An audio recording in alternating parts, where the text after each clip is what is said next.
Hunter, thanks. Now we're going to check back in with Lilybeth Valles at the Midland County Annex. She's covering the Midland City Council At-Large seats where 4 people are vying for 2 positions. Lilybeth, what are the goals for each candidate? Hey, Crystal. Well, each candidate is very passionate about why they're hoping to win your vote tonight.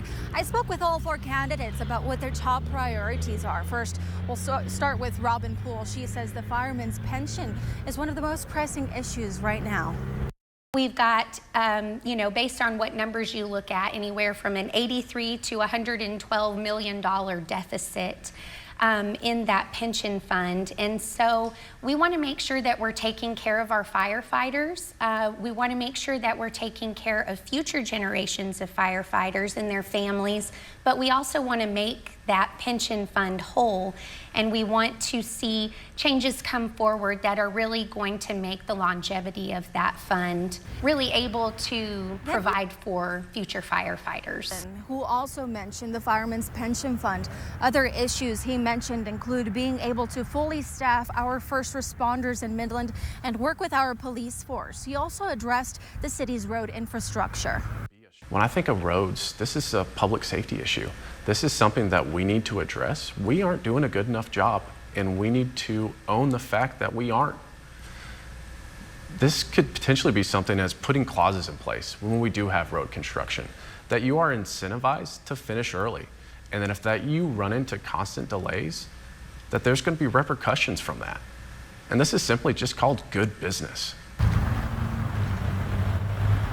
For Rance Norton, along with the Midland Firefighters Pension Fund, he says the city still needs to figure out its plan regarding water. He says right now the city has 3 different sources of water. Here's what he believes can also be done to figure out the 100-year water plan. You know, there's other things that we can do. You know, the Texas Water Commission came up with a proposition, which we all voted on a year ago, to fund $1 billion. And that goes to reuse and reclamation for city municipalities. And they will start awarding this money in 2025, in spring of 2025. So that's something that we need to look into as a city of Midland to help with our water. Meanwhile, John Burkholder also expressed concern about the firefighters' pension fund and the need to resolve it quickly. Here's another issue Burkholder is looking to tackle. Managing the growth that we have here and creating a pro-business environment without creating an atmosphere that is negative for the city of Midland. And what I mean by that is that we may have to make sure that we're planning things out properly, that we're having the proper road infrastructure, the proper planning in place, again, going back to the water infrastructure to make sure that those things are there. But we're also cutting the red tape when it comes to commercial builders and home builders wanting to get here, making the processes very streamlined and easy.